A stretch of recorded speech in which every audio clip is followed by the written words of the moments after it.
I was shoveling snow off my driveway at 6 in the morning when Brenda Thompson from the HOA marched across the street with a clipboard clutched to her chest like a shield. The blizzard warning had been in effect for 3 days, and the temperature hadn't climbed above 15 degrees since Monday. My heated walkway system, the one I'd installed last October, was the only thing keeping my elderly neighbor Mrs. Patterson from breaking her hip every time she needed to check her mail. "Kyle Richardson," Brenda called out, her voice cutting through the howling wind. "We need to talk about your flagrant violation of community standards." I leaned on my shovel and watched her navigate the icy sidewalk. She was wearing designer boots that looked expensive but provided absolutely zero traction. She nearly went down twice before reaching my property line. "Morning, Brenda. What violation are you talking about?" She held up the clipboard with gloved hands, pointing to a highlighted section. "Your heated walkway system. It's not in compliance with the architectural guidelines established in 2019. You need to shut it down immediately." "You're kidding." I stared at her, waiting for the punchline. "It's -12 degrees with the wind chill. The National Weather Service issued a blizzard warning. People could get seriously hurt on these sidewalks. The guidelines clearly state that any exterior heating system requires HOA approval, which you failed to obtain." Brenda's lips pressed into a thin line. "I'm issuing you a formal violation notice. You have 24 hours to comply, or we'll begin fining you $500 per day." "I submitted the application 7 months ago. Your committee never responded." "That's because it was denied." "I never received a denial letter." Brenda shifted her weight, nearly losing her balance again on the ice. "That's not my problem. The rules are the rules. Shut it down by tomorrow morning, or face the fines." She turned and carefully made her way back across the street to her pristine colonial house, the one with the perfect landscaping and the flagpole that probably violated 6 different county ordinances, but somehow never faced HOA scrutiny. I watched her go, feeling the cold seep through my winter coat. My phone buzzed in my pocket. It was a text from Mrs. Patterson next door. "Did I just see Brenda giving you trouble?" I texted back. "Nothing I can't handle, stay warm." But I couldn't handle it, not really. The HOA in Meadowbrook Estates, Colorado, had become increasingly aggressive over the past 2 years, ever since Brenda took over as president. She transformed a reasonable community organization into something that resembled a small dictatorship. Last month, she'd fined the Hendersons $3,000 because their Christmas lights were the wrong shade of white. The month before that, she'd threatened legal action against Tom Morrison for parking his work truck in his own driveway. I went inside and made coffee, trying to think through my options. The heated walkway had cost me $12,000 to install. It ran on electricity and kept my front walk, driveway, and the public sidewalk in front of my house clear of ice and snow. It was environmentally friendly, energy efficient, and most importantly, it kept people safe. My phone rang. It was my lawyer, Derek Chen. "Kyle, I just got a very interesting email from the Meadowbrook Estates HOA," he said. "They're threatening to place a lien on your property if you don't comply with some violation notice." That was fast. She just left my house 10 minutes ago. "What's this about a heated walkway?" I explained the situation while Derek listened, occasionally making notes. When I finished, he was quiet for a moment. "Here's the thing," he finally said. "They might have a technical argument about the approval process, but forcing you to shut down a safety feature during a blizzard warning is completely unreasonable. More than that, it could open them up to liability if someone gets hurt. Can we fight this? We can, but HOA disputes are tricky. They're governed by both state law and the community's covenants, conditions, and restrictions. The CC and Articus usually give the HOA broad authority. However, Colorado law does provide some protections for homeowners, especially regarding safety issues. So, what do I do? Don't shut it down. Let them fine you. We'll fight the fines in court and make the argument that they're acting unreasonably and potentially creating a public safety hazard. In the meantime, I'll send them a formal response outlining our position. I thanked Derek and hung up, but I felt uneasy.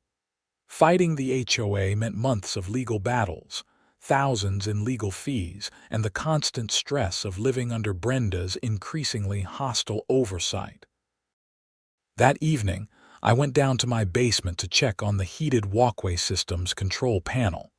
That's when I noticed something I'd completely forgotten about. Behind the water heater, there was an old access panel that led to a small utility room. The previous owner had mentioned it once, saying it connected to the community well system that had been installed when the neighborhood was first developed in the 1970s. I pulled open the access panel and squeezed through.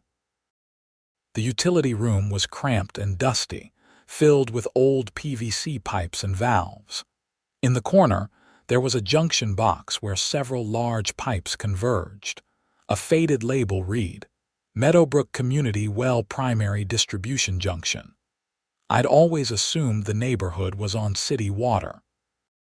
My water bill came from Aurora Municipal Water Department every month. But looking at this setup, I realized that the community well was probably still active, feeding into the municipal system or supplementing it somehow. I took out my phone and started researching. After an hour of digging through county records and old property documents, I discovered something remarkable. The Meadowbrook Community Well was a private well that served 32 homes in the neighborhood, including mine. It had been established in 1974, before the area was annexed into Aurora city limits.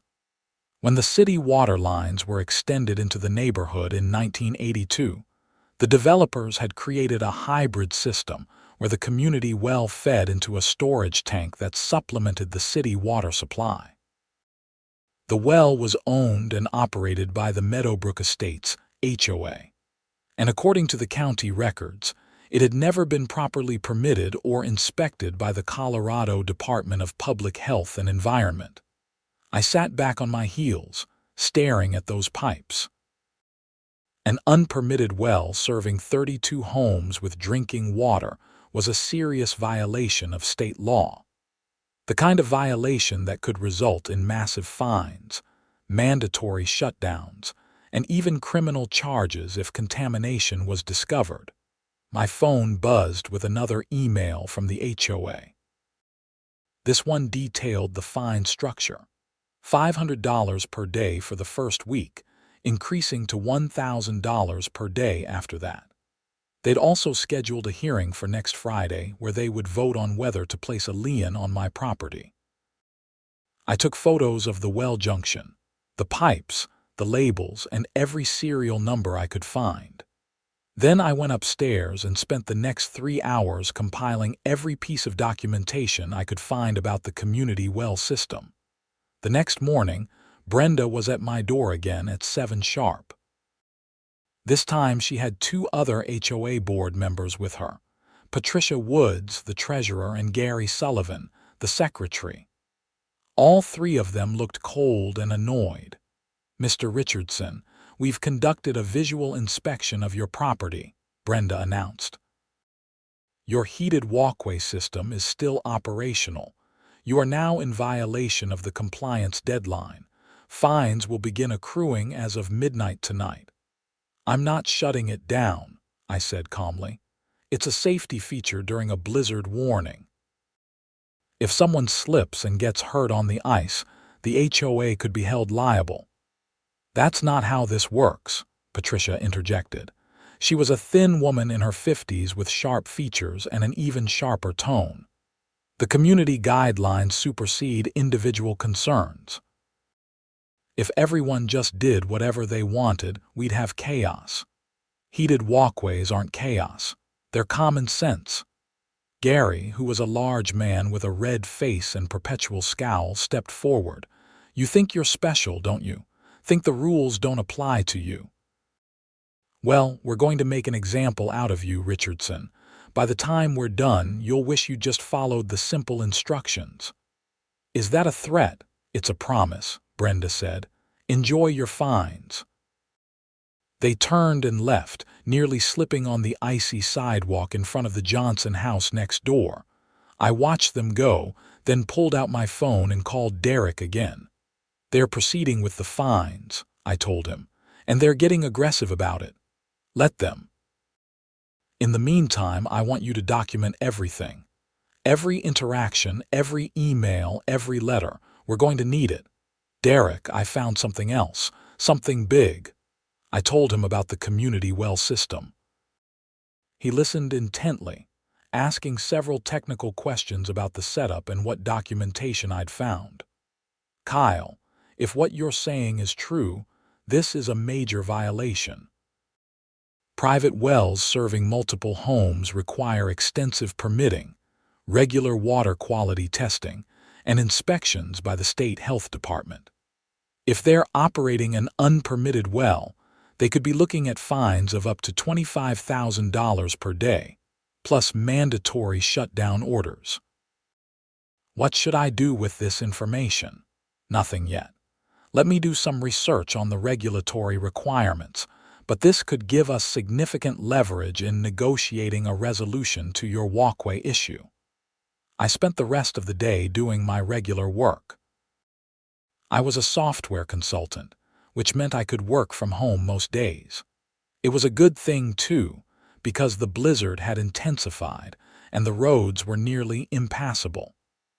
The news was reporting that 2 people had already died from exposure when their car slid off the highway into a ditch. Around 3 in the afternoon, I heard a knock on my door. It was Mrs. Patterson, bundled up in about 6 layers of clothing.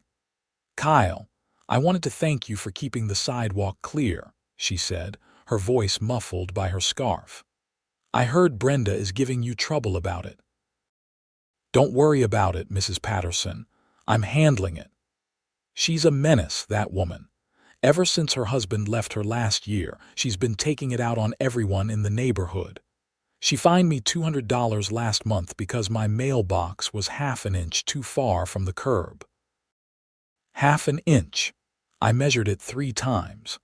I didn't know that. Oh, she's done worse to others. The Kramers down on Willow Street. She forced them to tear out their entire vegetable garden because it violated some obscure landscaping rule. Cost them thousands of dollars and months of work. They're thinking of selling and moving. After Mrs. Patterson left, I started thinking about all the other homeowners who'd been bullied by Brenda and her HOA board. There had to be dozens of stories like mine, dozens of petty violations and excessive fines. The HOA was supposed to maintain property values and community standards, not terrorize residents. That evening, Derek sent me a detailed email outlining the regulatory requirements for private community wells in Colorado. The list was extensive. Permits from the state engineer's office, regular water quality testing for bacteria and contaminants, annual inspections, proper wellhead protection, certified operators, emergency response plans, and public notification requirements. According to Derek's research, the Meadowbrook community well had none of these things. It was completely off the books, operating in a legal gray area that had somehow escaped notice for decades. This is your nuclear option, Derek wrote in his email. If you report this to the state, they'll shut down the well immediately and potentially charge the HOA board with operating an illegal water system. But understand, this affects your neighbors too. 32 homes would lose their water supply until the issues are resolved, which could take months. I sat with that information for a long time, staring at my computer screen. Using the well as leverage felt wrong, like I'd be punishing my neighbors for Brenda's actions.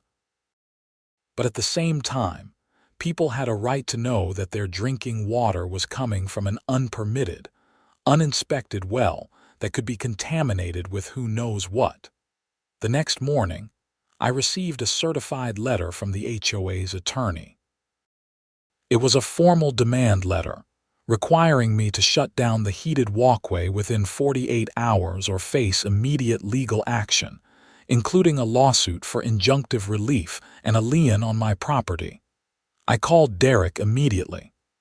"They're escalating fast," he said after I read him the letter. "This is more aggressive than I expected. Usually, HOAs try to work things out before involving attorneys. What do you think I should do?" "Honestly, I think it's time to play your card. Contact the Colorado Department of Public Health and Environment and report the unpermitted well. File a formal complaint.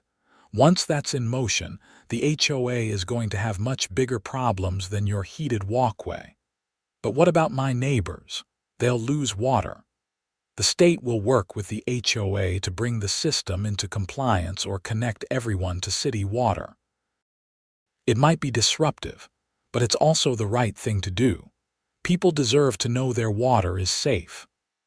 I thought about Mrs. Patterson, about the Kramers and their destroyed garden, about all the other homeowners living under Brenda's increasingly tyrannical rule. Maybe this was the push the neighborhood needed. That afternoon, I filed a formal complaint with the Colorado Department of Public Health and Environment, Water Quality Control Division. I included all the documentation I'd gathered. Photos of the well junction, county property records showing the well's existence, historical documents about its installation, and evidence that it had never been properly permitted or inspected. The response was faster than I expected. Within 2 hours, I received a call from an inspector named Jennifer Garcia. "Mr. Richardson, I've reviewed your complaint," she said. "This is a serious matter. If there's an unpermitted well serving multiple homes, we need to investigate immediately. Can you provide access to the well junction you described?" "Yes, it's in my basement." "When do you want to come?" "Tomorrow morning, 9 o'clock. I'll bring our senior engineer as well. In the meantime, don't mention this to anyone, especially the HOA. We need to conduct our inspection before they have a chance to hide any evidence or destroy documentation." I agreed and hung up, feeling a mixture of relief and anxiety. I just set something in motion that couldn't be stopped. That evening, Brenda sent out a mass email to the entire neighborhood.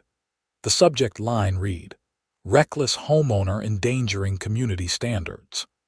In the email, she outlined my refusal to comply with established guidelines and warned that such behavior would not be tolerated. She encouraged neighbors to report any other violations they noticed, offering a $25 gift card to the local coffee shop for each valid report. My phone started buzzing with texts from neighbors.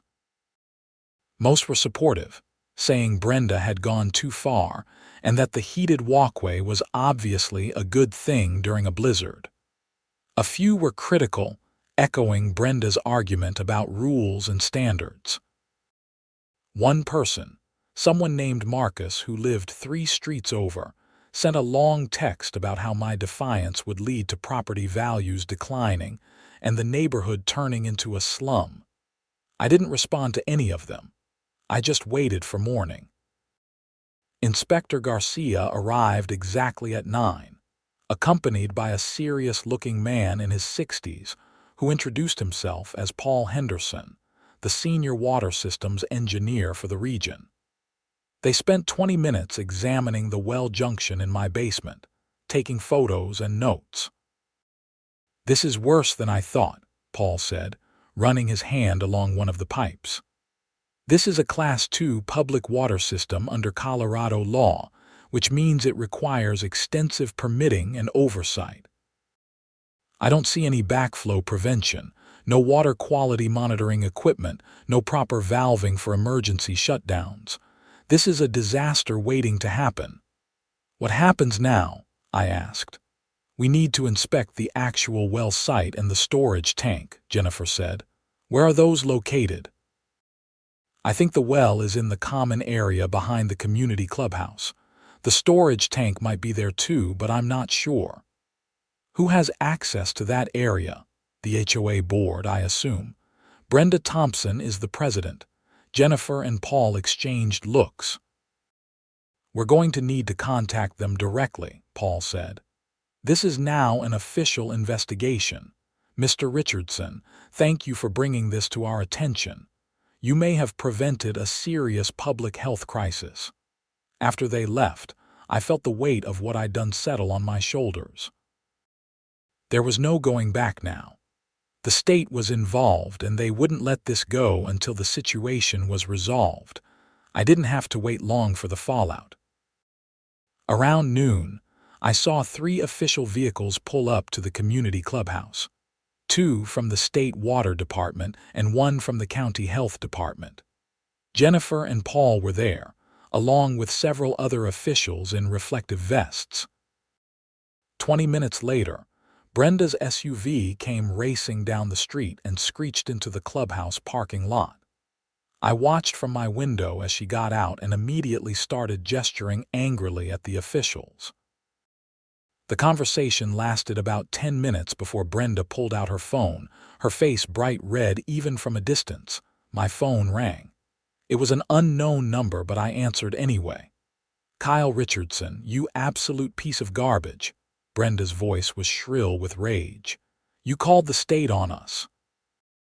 Do you have any idea what you've done?" I reported an unpermitted well system that's potentially serving contaminated water to 32 families. I did what any responsible person would do. This is revenge. This is because of your stupid heated walkway. You're trying to destroy this community out of spite. The well system has been illegal for 50 years. That has nothing to do with my walkway and everything to do with the HOA's negligence. We're going to sue you for everything you have. You'll lose your house, your savings, everything.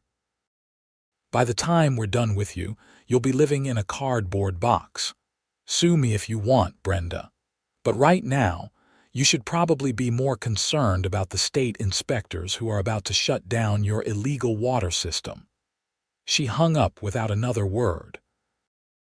Over the next few hours, more official vehicles arrived.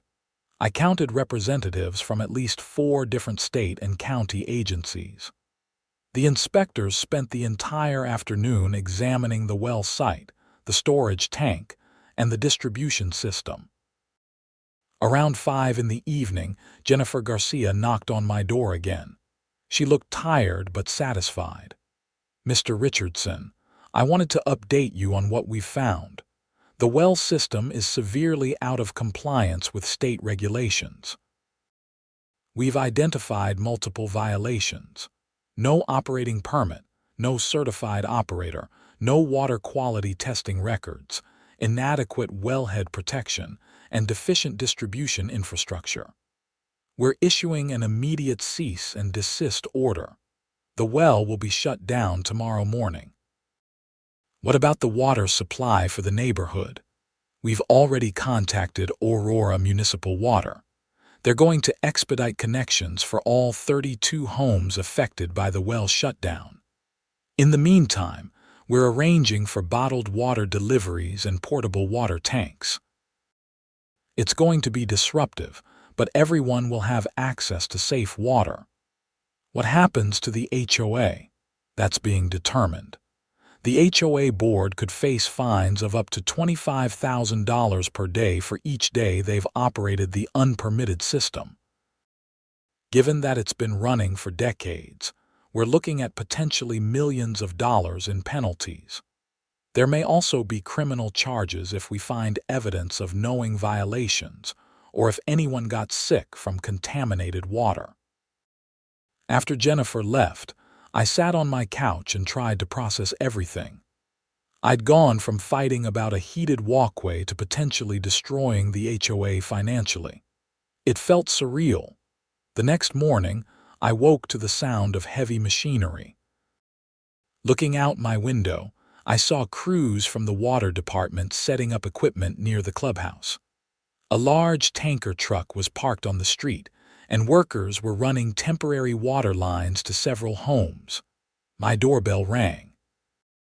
It was Tom Morrison, the guy with the work truck that Brenda had complained about months ago. "Kyle, I just wanted to shake your hand," he said, grinning. "What you did exposing that well situation that took guts. Brenda's been terrorizing this neighborhood for 2 years. Someone needed to stand up to her. I just reported a safety issue. Maybe, but you also just saved us all from drinking potentially contaminated water. The state inspectors found coliform bacteria in the well samples. Not enough to make people sick right away, but enough that long-term exposure could have caused serious health problems." After Tom left, more neighbors stopped by throughout the day. Most were supportive, thanking me for exposing the well issue. A few were angry about the water disruption and blamed me for the inconvenience. Mrs. Patterson brought me a casserole and a fierce hug. "You did the right thing," she said firmly. "Brenda needed to be stopped, and if this is what it took, then so be it." That afternoon, I received an email from Derek with a subject line that made me smile. HOA backing down. The email contained a letter from the HOA's attorney. In formal legal language, it stated that the HOA was withdrawing all violations, fines, and legal actions against me regarding the heated walkway. They acknowledged that my system was installed safely and provided a community benefit during severe weather. They were granting retroactive approval for the system and waiving all fines. "They're in full damage control mode," Derek wrote in his email. "With the state investigation ongoing, the last thing they want is a lawsuit from you claiming harassment and retaliation. They're hoping you'll just go away quietly." But I wasn't interested in going away quietly. I'd done some research of my own and discovered that the HOA had been systematically misusing community funds for years. The annual budget showed line items for well maintenance and water quality testing, but no such services had been performed. Thousands of dollars that should have gone to proper well management had disappeared into undefined expenses and management fees. I compiled all my findings into a detailed report and sent it to every homeowner in Meadowbrook Estates. I wanted people to know exactly what their HOA board had been doing with their money. The response was immediate and explosive. Within hours, dozens of homeowners were calling for a special meeting to address the issues. Colorado HOA law required the board to hold such a meeting if requested by at least 10% of homeowners, and we hit that threshold in less than 3 hours. The special meeting was scheduled for the following Tuesday evening at the community clubhouse. The blizzard had finally passed, leaving the neighborhood buried under 2 feet of snow. My heated walkway was the talk of the community, the only clear path in the entire development. Tuesday evening came, and the clubhouse was packed.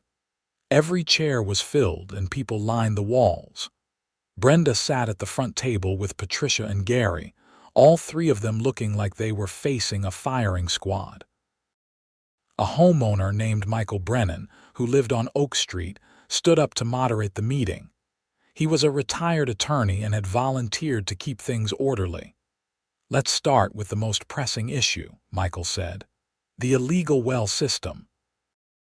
Brenda, can you explain how the board allowed this situation to develop?" Brenda cleared her throat nervously. "The well system was in place long before any of us joined the board. We were assured by previous boards that everything was properly permitted and legal. But you never verified that." Michael pressed. "We trusted the documentation we inherited. What documentation?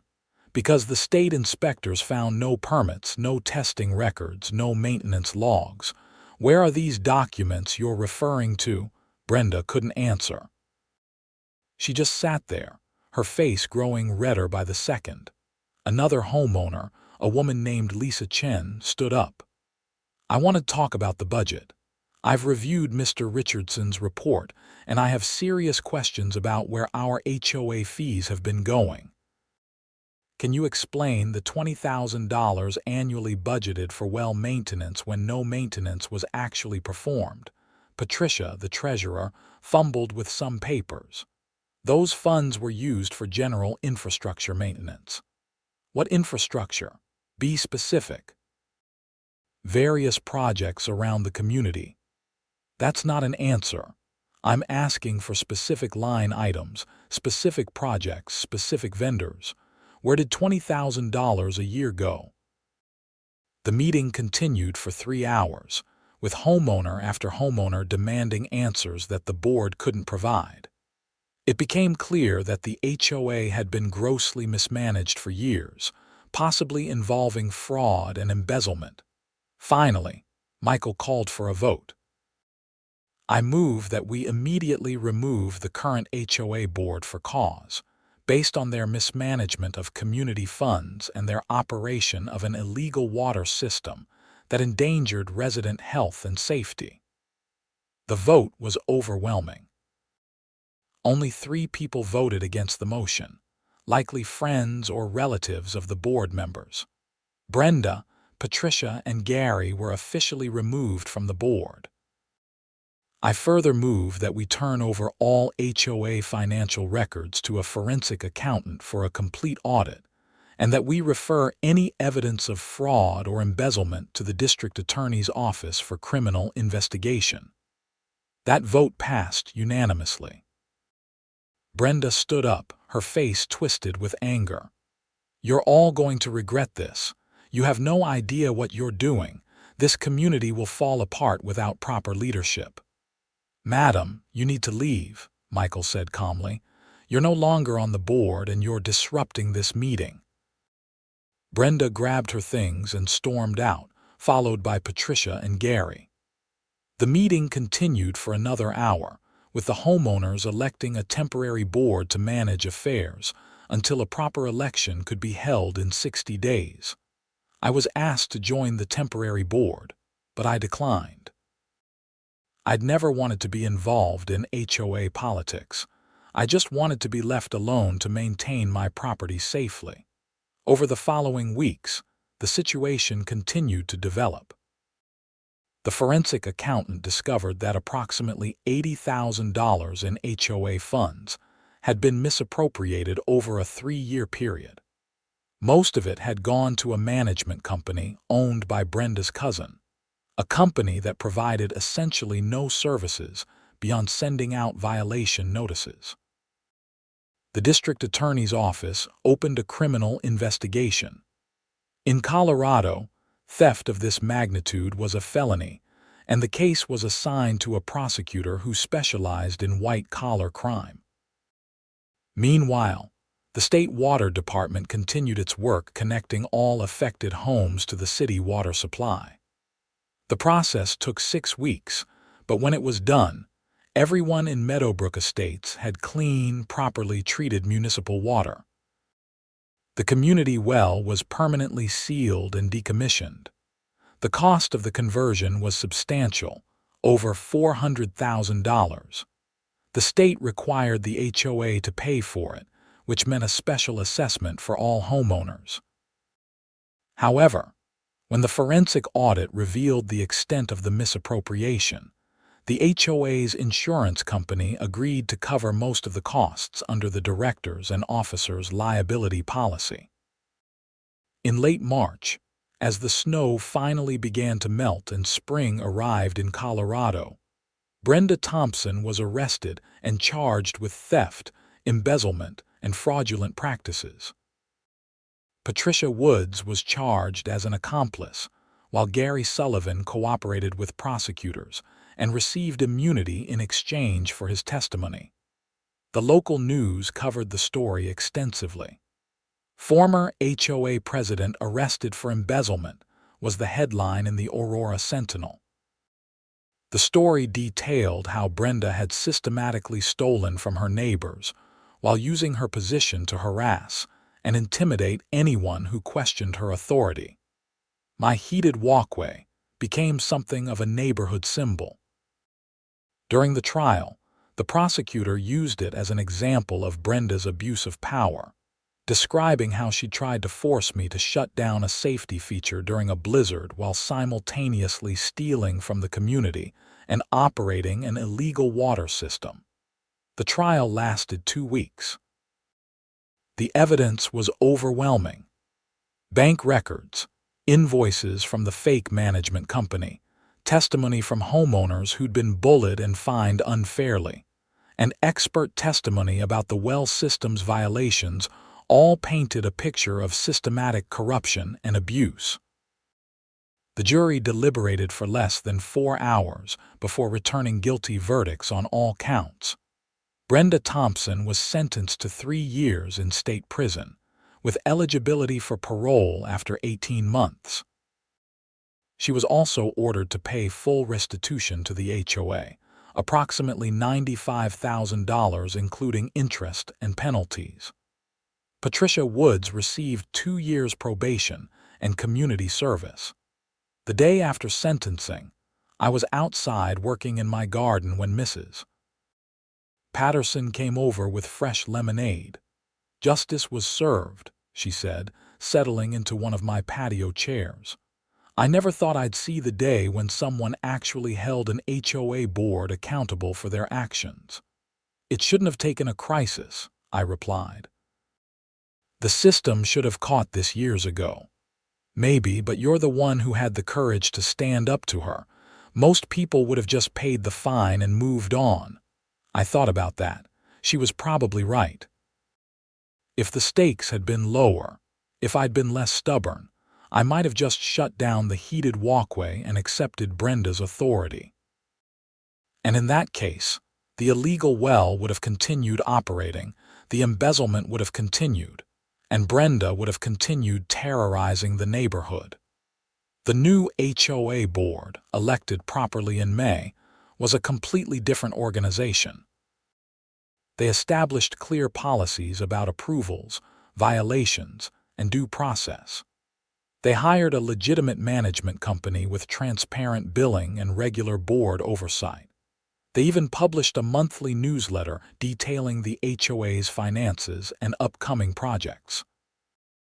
My heated walkway was officially recognized as a community asset, and several other homeowners installed similar systems with the board's enthusiastic approval. The neighborhood became known for its safe, clear sidewalks during winter months.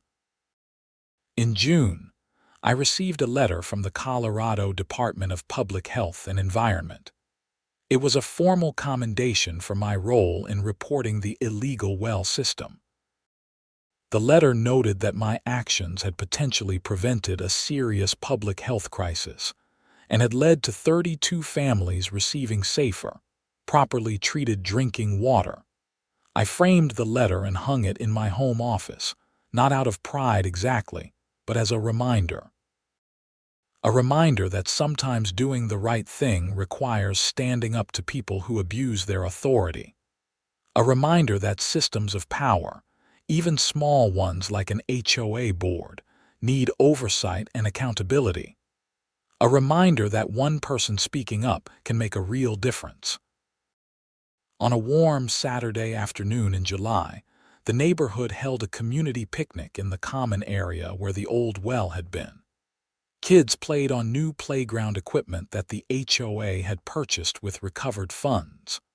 Adults grilled burgers and hot dogs while discussing plans for a community garden.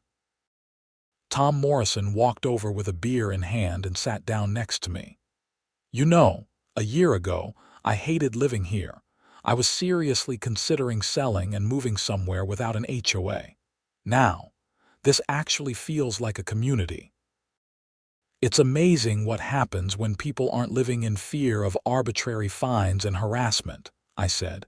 "Speaking of which, did you hear about Brenda's house?" "No, what about it?" "It went into foreclosure. Between the restitution payments and her legal fees, she couldn't keep up with the mortgage. Some young family from Denver bought it at auction. They seem nice, got 3 little kids." I felt a small pang of sympathy for Brenda, despite everything she'd done. Her life had completely fallen apart, and while she'd brought it on herself, it was still a tragedy in its way. She'd had power, status in the community, a nice home, and she'd thrown it all away because she couldn't resist abusing her position and stealing from her neighbors. As the summer progressed, life in Meadowbrook Estates settled into a comfortable rhythm. The new board actually maintained the common areas properly, organized community events, and treated homeowners with respect. Violation notices became rare and were issued only for genuine problems, not petty grievances.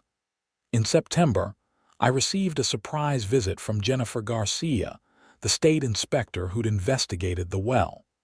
She was no longer in her official capacity, just stopping by as a concerned citizen. "I wanted you to know that your case has become something of a teaching example in our department," she said.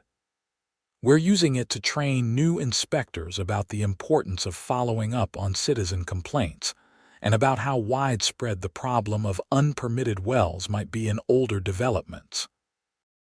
Glad something good came out of it. More than you know. We've identified 17 other developments in the Denver metro area with similar situations. We're working with those HOAs to bring their systems into compliance before anyone gets hurt. Your complaint started a chain reaction that's making water safer for thousands of people." After she left, I stood on my front walk, the same heated walkway that had started this entire saga. It was just concrete and heating elements, a simple solution to a winter safety problem. But it had somehow become the catalyst for exposing corruption, ending abuse, and improving an entire community. The fall came and went, and before I knew it, winter had returned to Colorado. The first snow fell in mid-November, and I turned on my heated walkway system without hesitation. The snow melted on contact, keeping the path clear and safe. Mrs. Patterson used it every day to get her mail. The new family who'd bought Brenda's house, the Johnsons, let their kids play on my front walk because it was the only snow-free spot on the block. Other neighbors stopped by to chat, to thank me, or just to enjoy the novelty of a warm sidewalk on a cold day. One evening in December, as I was watching the snow fall through my living room window, I reflected on everything that had happened. A year ago, I'd been a quiet guy who just wanted to maintain his property and be left alone. I'd never imagined I'd end up taking down an entire HOA board, exposing major fraud, and triggering a statewide investigation into illegal water systems. But life has a way of forcing choices on us, especially when we're confronted with injustice. I could have backed down, could have shut off the heated walkway and paid the fines. It would have been easier, less disruptive, less stressful. But it also would have been wrong. Brenda Thompson had counted on people taking the easy path. She'd built her little empire on the assumption that homeowners would be too intimidated, too busy, or too apathetic to challenge her authority. And for years, she'd been right. But all it took was one person refusing to back down, one person willing to dig deeper and ask uncomfortable questions, one person deciding that enough was enough. My phone buzzed with a text from Derek Chen. "Just wanted to let you know that Brenda's appeal was denied. The conviction stands." I texted back a simple, "Thanks for letting me know."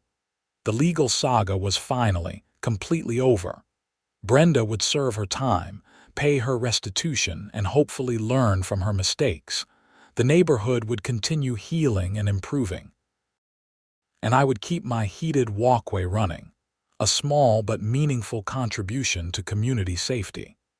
As I settled into my favorite chair with a book, I felt a deep sense of contentment. Not because I'd won some victory or defeated an enemy, but because I'd stood up for what was right and helped make my community a better place to live.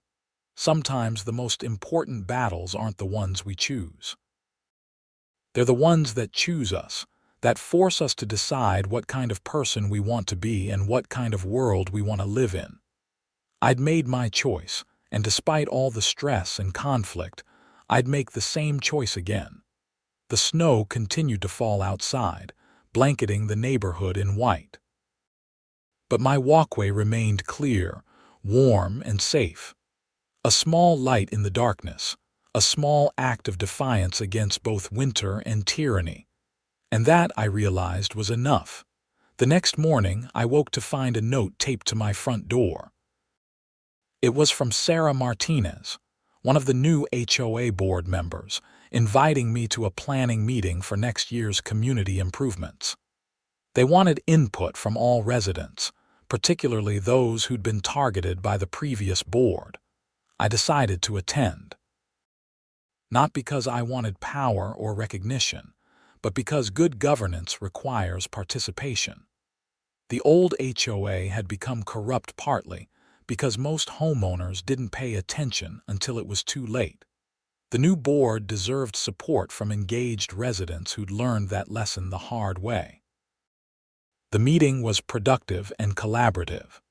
We discussed playground maintenance, landscaping improvements, and community events. When someone suggested creating formal guidelines for exterior modifications, I spoke up about the importance of reasonable approval processes and clear timelines. My experience with the heated walkway application that never got processed became a case study in what not to do. By February, the neighborhood had transformed completely. Property values had actually increased despite, or perhaps because of, all the drama.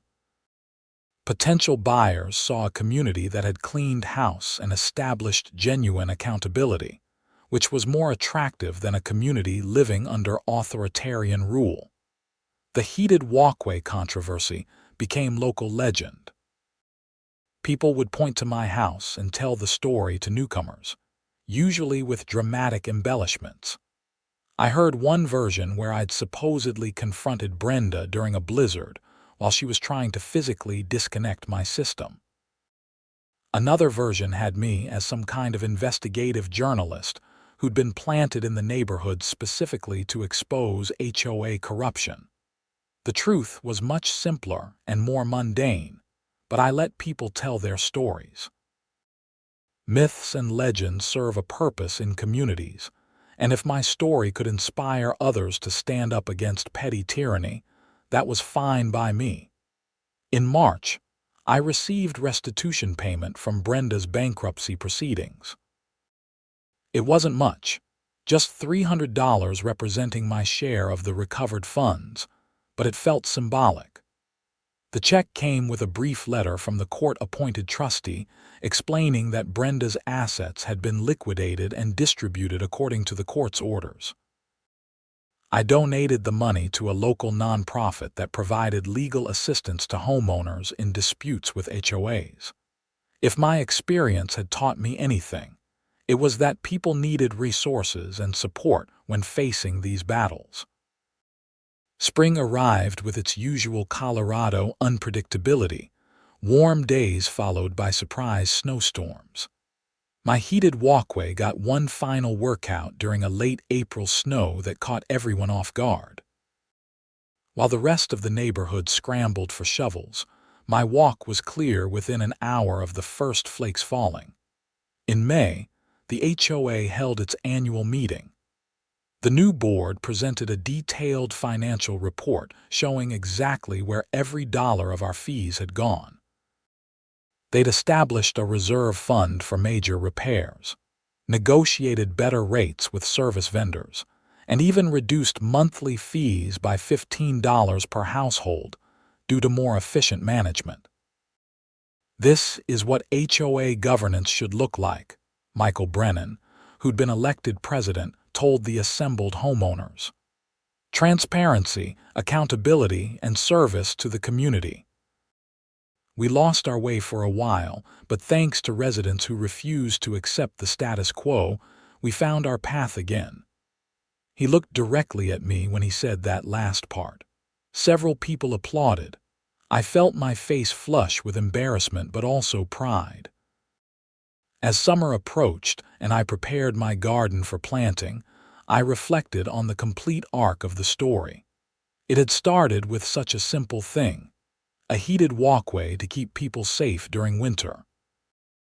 That one feature, that one reasonable improvement to my property, had exposed corruption that had festered for years.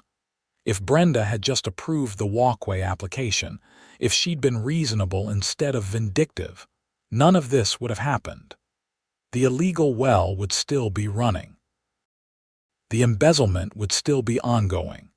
The neighborhood would still be living under her authoritarian control, but she couldn't help herself. She'd become so drunk on the small power of her HOA position that she couldn't tolerate even minor challenges to her authority. And that fundamental character flaw, that need to dominate and control, had been her downfall. On a warm evening in June, I was sitting on my front porch when a car pulled up that I didn't recognize. A woman in her 30s got out and walked up my driveway. She introduced herself as Rebecca Foster, a reporter for a regional magazine. "I'm doing a story on HOA reform in Colorado," she explained. "Your case keeps coming up in my research. Would you be willing to talk about your experience?" I almost said no. I'd never sought publicity and part of me just wanted to move on. But then I thought about all the other homeowners out there living under boards like Brenda's, suffering in silence because they didn't know they had options. "Yes," I said, "I'll talk to you." The interview lasted 2 hours. Rebecca asked thoughtful questions about the timeline of events, my decision-making process, and the broader implications for HOA governance. She was particularly interested in the well situation and how a routine property improvement had uncovered a major public health violation. "What would you tell other homeowners facing similar situations?" she asked near the end of our conversation. I thought carefully before answering. "Document everything. Know your rights under state law and your community's governing documents. Find a good lawyer who understands HOA issues. And most importantly, don't back down when you know you're right. These boards rely on intimidation and the assumption that fighting back is too expensive or too much trouble. But sometimes fighting back is the only way to fix a broken system." The article came out in August and generated significant attention. I received emails from homeowners across Colorado and even other states, sharing their own HOA horror stories and asking for advice. I couldn't help everyone, but I tried to point people toward resources and encourage them to stand up for themselves. The Colorado legislature even took notice. A state representative contacted me about testifying in favor of new HOA reform legislation. The proposed bill would strengthen homeowner protections, require better financial oversight of HOA boards, and create clearer processes for challenging unreasonable violations. I testified at a committee hearing in September. It was intimidating, sitting at a table in front of legislators and speaking into a microphone while my words were recorded for the official record. But I told my story clearly and calmly, explaining how the current system had allowed abuse to flourish. The bill passed the committee and moved forward in the legislative process. It would take time, maybe years, but real reform was possible. As autumn colors painted the Colorado mountains and the days grew shorter, I felt a deep satisfaction with how everything had turned out. My neighborhood was thriving. Brenda was serving her sentence and hopefully learning from her mistakes. Systemic reforms were underway that would help protect other homeowners, and my heated walkway. It was ready for another winter, properly approved and recognized as the community asset it had always been. On the first snowy day of the season, I stood on my warm, clear walkway and watched my neighbors navigate the ice and slush on their paths. Several of them waved to me, shouting greetings across the cold morning air.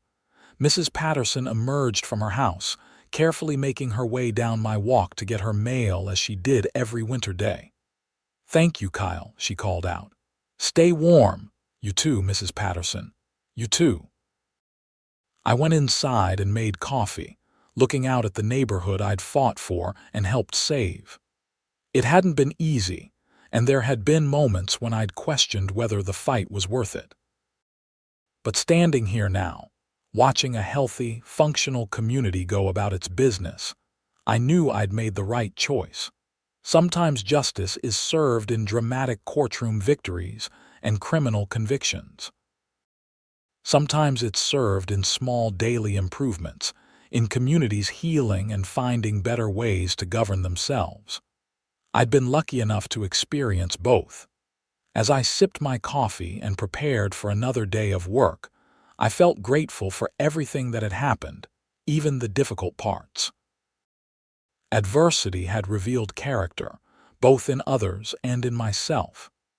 It had shown me that I was capable of standing up to bullies and fighting for what was right, even when the odds seemed stacked against me, and it had shown me that one person really can make a difference. Not through grand gestures or heroic actions, but through simple persistence, through refusing to accept injustice, through asking the right questions and following where the answers lead. My heated walkway hummed quietly beneath the snow, doing its job without fanfare or recognition. Just like it always had, just like it always would. And that, I thought, was a pretty good metaphor for how real change happens in the world. Not through dramatic confrontations or revolutionary upheaval, but through ordinary people making small stands on matters of principle, standing their ground when it would be easier to retreat, and trusting that doing the right thing will eventually lead to the right outcome. The snow continued to fall. Winter had returned to Colorado, and I was ready for whatever came next. Because I'd learned the most important lesson of all. When you stand up for yourself and your community, when you refuse to be intimidated by petty tyrants, when you shine light on corruption and demand accountability, change becomes possible. And sometimes, just sometimes, that change makes all the difference.